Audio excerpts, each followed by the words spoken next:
ఇక తెలంగాణ రాజకీయాల్లో అత్యంత ఆసక్తిని రేకెత్తిస్తున్న ఎమ్మెల్యేల పార్టీ ఫిరాయింపుల వ్యవహారం నేడు దేశ అత్యున్నత న్యాయస్థానం ముందుకు అయితే వచ్చింది.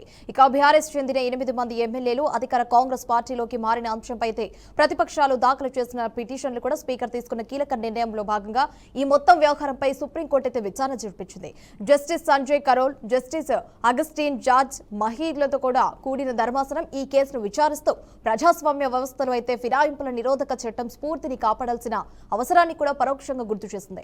రాజకీయ ప్రయోజనాల లేదా రాజ్యాంగ విలువల అన్న ప్రశ్న ఈ కేసుతో మరోసారి తెరపైకి వచ్చింది. ఇక ఈ కేసులో భాగంగా కీలకంగా మారిందని చెప్పాలి. తెలంగాణ శాసనసభ స్పీకర్ తీసుకున్న నిర్ణయం పార్టీ మారిన 8 మంది ఎమ్మెల్యేలపై దాఖలైన అనర్హత వేటు పిటిషన్లను కూడా స్పీకర్ తోసిపుచ్చుతూ వారికి క్లీన్ చిట్ ఇవ్వడం రాష్ట్ర రాజకీయాల్లో కలకలం రేపిందని చెప్పాలి.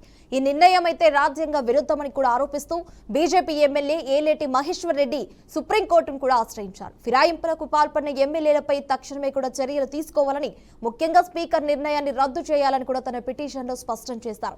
ఈ నేపథ్యంలోనే సర్వోన్నత న్యాయస్థానం ఈ కేసు విచారణకైతే ప్రాధాన్యం ఇచ్చిందని చెప్పాలి. రైట్, ఇక ఇదే అంశానికి సంబంధించి మరింత సమాచారం మా స్పెషల్ కరెస్పాండెంట్ శ్రీకాంత్ అందిస్తారు. శ్రీకాంత్, చెప్పండి, దీనికి సంబంధించి అప్డేట్స్ ఏంటి? రైట్ హిమ, ఏదైతే ఎమ్మెల్యేల పార్టీ ఫిరాయింపుల కేసుకు సంబంధించి కేవలం ఒక న్యాయపరమైన వివాదం మాత్రమే కాదు, ఇది తెలంగాణ రాజకీయాల దిశను మార్చేంత కీలకమైన అంశం అని చెప్పుకోవాలి మనము. మొదట ఈ కేసు నేపథ్యం చూస్తే కనుక బీఆర్ఎస్ చెందిన 8 మంది ఎమ్మెల్యేలు అధికార కాంగ్రెస్ పార్టీలకు చేరడం రాష్ట్ర రాజకీయాల్లో ఒక పెద్ద దుమారం రేపిన ఘటన. దీనిపై అనర్హత వేటు వేయాలంటూ ప్రతిపక్షాలు స్పీకర్ పిటిషన్లు పెట్టడం, కానీ స్పీకర్ ఆ పిటిషన్లు తోసిపుచ్చితే ఎమ్మెల్యేలందరికీ క్లీన్ చిట్ ఇవ్వడం ఈ కేసును సుప్రీంకోర్టు దాకా తీసుకెళ్లే పరిస్థితి తీసుకొచ్చింది. అయితే దీనికి సంబంధించి ఒక లీగల్ కోణంలో లీగల్ యాంగిల్ చూస్తే కనుక సుప్రీంకోర్టు ఇక్కడ చాలా జాగ్రత్తగా వివరిస్తుందని చెప్పుకోవాలి. కోర్టు ఇప్పటి వరకు స్పీకర్ నిర్ణయాన్ని నేరు కొట్టువేయలేదు, అలాగే స్పీకర్ నిర్ణయాన్ని పూర్తిగా సమర్థించడం లేదు. అంటే కేసును కొట్టువేయలేదు, అలాగే సమర్థిస్తలేదనే విషయం మనకి అర్థం చేసుకోవాలి. కానీ కీలక సంకేతం మాత్రం ఇచ్చింది. ఏదైతే ఈ అనర్హత సంబంధించినటువంటి సున్నితమైన విషయాల్లో స్పీకర్ పాజిటివ్ అప్రోచ్ తీసుకోవాలి అన్న ఒక కామెంట్ మాత్రం చేసే ప్రయత్నం చేసాం. అదే దీనికి అర్థం మనం ఒకసారి చూసుకుంటే కనుక ఫిరాయింపుల నిరోధక చట్టాన్ని కేవలం సాంకేతిక అంశంగా కాకుండా దాని అసలు స్ఫూర్తి దృష్టిలో పెట్టుకుని నిర్ణయం తీసుకోవాలంటూ కోర్టు సూచించినట్టు తెలుస్తాం, మనం అర్థం చేసుకోవాల్సింది. అయితే ఇక్కడ స్పీకర్ పాత్రపై కోర్టు ఒక చిన్న మెసేజ్ ఇచ్చిన చెప్పి ఇక్కడ కోర్టు ఒక స్పష్టమైన మెసేజ్ తీసుకొచ్చి స్పీకర్ అనేది ప్రభుత్వానికి అనుకూలంగా పనిచేసే పదవి కాదు, అతడు రాజ్యాంగానికి కాపలాదారుడు. అందుకే జాప్యం చేయకుండా పారదర్శకంగా వ్యవహరించాలి, రాజకీయ ఒత్తిళ్లకు లోను కాకూడదు అనే విషయాన్ని కోర్టు ప్రత్యక్షంగా కాకుండా పరోక్షంగా చెప్పినట్టుగా మనకి అర్థమవుతోంది. ఇదే అంశానికి సంబంధించి ఒక పొలిటికల్ యాంగిల్ చూసుకుంటే కనుక రాజకీయంగా ఇది కేసు అనేది ఫలితం 3 పార్టీలపై ప్రభావం చూపుతుంది. అటు కాంగ్రెస్ పార్టీకి, ఇటు బీఆర్ఎస్, అలాగే బీజేపీకి. కాంగ్రెస్ పార్టీకి సంబంధించి ఎమ్మెల్యేలపై అనర్హత వేటు పడితే ప్రశ్నోత్తరాలు అవకాశం చాలా క్లియర్ గా అర్థమవుతుంది. అలాగే బీఆర్ఎస్ సంబంధించి ఈ కేసు ఒక రాజకీయ రివైల్ గా మార్చే ఛాన్స్ ఉంది. ప్రజాస్వామ్యాన్ని కాపాడడం అనే నెరేటివ్ తీసుకెళ్లే అవకాశము బీఆర్ఎస్ చేస్తున్న పరిస్థితి. అలాగే బీజేపీకి సంబంధించి స్పీకర్ నిర్ణయాన్ని సవాల్ చేస్తూ న్యాయ పోరాటం నడిపిస్తున్న పార్టీగా తమను తాము ప్రొజెక్ట్ చేసుకున్న అవకాశాన్ని ఇలా 3 పార్టీలు 3 రకాలుగా వాడుకునే అవకాశం మనకు అనిపిస్తోంది. అయితే ఇక్కడ 3 వారాల గ్యాప్ ఎందుకు? అసలు ఇవాళ మళ్ళీ అంటే 19th ఇంకిద్దరు ఎమ్మెల్యేలతో క్లోజ్ అయిపోద్ది అనుకునే నేపథ్యం మళ్ళీ ఇప్పుడు సుప్రీంకోర్టు 3 వారాల గ్యాప్ ఎందుకు తీసుకున్నది ఇక్కడ కీలకంగా మారింది. అయితే కోర్టు 3 వారాల సమయం ఇవ్వడం అంటే ఇది సాధారణ ఒక వాయిదా మాత్రమే కాదు, ఈలోపు స్పీకర్ కార్యాలయం మరింత బలమైన విచారణ ఇవ్వాల్సి ఉంటుందని ఒక అంశాన్ని మనం పరోక్షంగా అర్థం చేసుకోవాల్సిన అవసరం ఉంటుంది. అంటే కోర్టు కోరిన పాజిటివ్ అప్రోచ్ నిజంగా పాటించాలి అన్నది కూడా ఈ తదుపరి విచారణ ఏదైతే 3 వారాల తర్వాత ఉన్నటువంటి విచారణ తేలే అవకాశం మనకు అనిపిస్తోంది.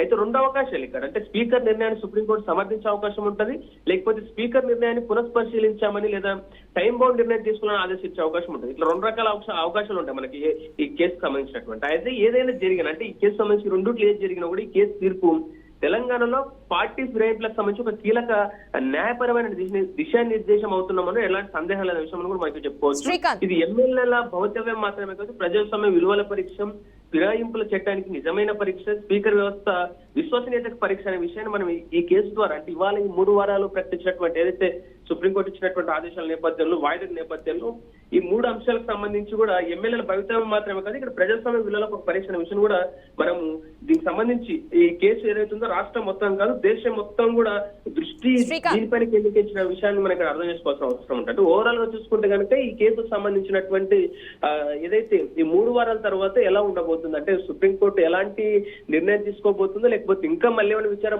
ముందుకు వాయిదా వేసే అవకాశం ఉందా, లేకపోతే విచారణ పూర్తి స్థాయిలో ఈ 3 వారాల్లో క్లోజ్ చేసేసి ఆ రోజు తీర్పిచ్చే పరిస్థితి మనకు అనిపిస్తున్న విషయాన్ని కూడా మనం వేచి చూడాల్సిన అవసరం అయితే మనకు అనిపిస్తోంది. శ్రీకాంత్, ఇప్పుడు మనం ఇక్కడే గమనించాల్సిన విషయం ఏంటంటే ఇప్పుడు రాజ్యాంగ విరుద్ధం అని కూడా ఆరోపిస్తూ ఇటు బీజేపీ ఎమ్మెల్యే ఏలేటి మహేశ్వర్ రెడ్డి కూడా సుప్రీంకోర్టును ఆశ్రయించినట్టు కూడా తెలుస్తుంది. అంటే ఫిరాయింపులకు పాల్పడిన ఎమ్మెల్యేలపై కూడా తక్షణమే చర్యలు కూడా తీసుకోవాలనేది స్పీకర్ నిర్ణయాన్ని కూడా రద్దు చేయాలనేది తన పిటిషన్లు కూడా స్పష్టం చేసినట్లయితే మనకు స్పష్టంగా కనిపిస్తుంది. అంటే దీనికి సంబంధించి అప్డేట్స్ ఏమైనా ఉన్నాయా మరి?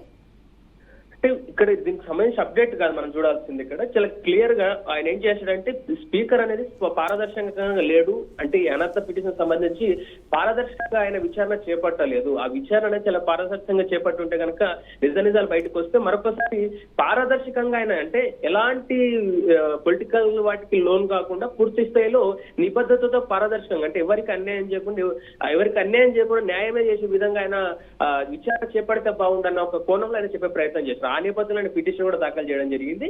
అయితే ఇటు అంటే ఈ ఏదైతే ఏలేటి మహేశ్వర్ రెడ్డి దానికి సంబంధించి కూడా విచారణ చేపట్టినట్టు తెలుస్తోంది. అయితే చాలా క్లియర్ గా మనకు ఒకటే అర్థమవుతుంది, ఈ కేసుకు సంబంధించి మొదటి నుంచి కూడా సుప్రీంకోర్టు అంటే కోర్టుకు సంబంధించి చాలా క్లియర్ గా కోర్టు తన పరిధిలోకి తీసుకొని విచారణ చేపట్టకుండా చాలా సింపుల్ గా ఏదైతే స్పీకర్ ఉన్నారో స్పీకర్ ఏదైతే నిర్ణయం తీసుకుంటారంటూ కూడా చట్టానికి సంబంధించి లోబడి అటు స్పీకర్ ని తోసిపుచ్చడంతో ఒకసారి దాని తర్వాత స్పీకర్ నిర్ణయం పూర్తిగా తీసుకున్న తర్వాత ఇప్పుడు మరొకసారి పిటిషన్ వేయడంతో ఒకసారిగా కోర్టు అనేది అంటే కోర్టు కూడా పూర్తి స్థాయిలో ఈ విచారణ ఏదైతే స్పీకర్ చెప్పేటటువంటి విషయాన్ని నమ్మడం లేదు అన్న విషయం అయితే మనకి ఇక్కడ స్పష్టమవుతుంది. ఆ నేపథ్యంలోనే మళ్ళీ అంటే ప్రత్యక్షంగా కాకుండా పరోక్షంగా కొన్ని సూచనలు ఇచ్చే ప్రయత్నం చేసింది. ఖచ్చితంగా మీరు పారదర్శకంగా ఉండాలి అన్న ఒక కోణంలో ఇండైరెక్ట్ గా మెసేజ్ పాస్ చేసినట్టుగా మనకి ఇక్కడ అనిపిస్తోంది. అంటే ఈ అంశానికి సంబంధించి క్లియర్ గా అంటే ఈ ఏలేటి మహేశ్వర్ రెడ్డి వేసిన పిటిషన్ అనే కాకుండా ఎవరైతే 8 మంది ఎమ్మెల్యేలకు క్లీన్ చిట్ ఇచ్చిన నేపథ్యంలో అలాగే ఇంకిద్దరికి సంబంధించినటువంటి ఏదైతే దానం నాగేంద్ర అలాగే కడియం శ్రేణి వీరిద్దరికి సంబంధించినటువంటి అంశం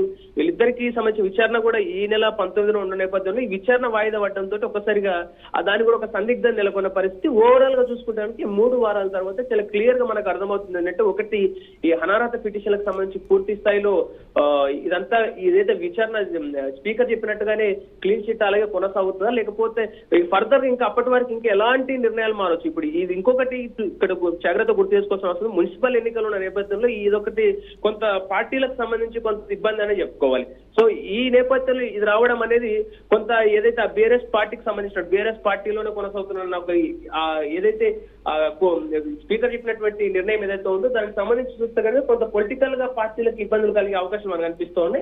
అయితే ఓవరాల్ గా చూసుకుంటే కనుక ఏదైతే స్పీకర్ నిర్ణయం తుది నిర్ణయం అని చెప్పినప్పటికీ మళ్ళొక్కసారి దీని మీద ఇప్పుడు 3 వారాలు విచారణ వాయిదా విధించడం అనేది కొంత ఆలోచింపజేసేటువంటి పరిస్థితి మనకు అనిపిస్తోంది. Himavarsha. Right Srikanth, thanks for the updates.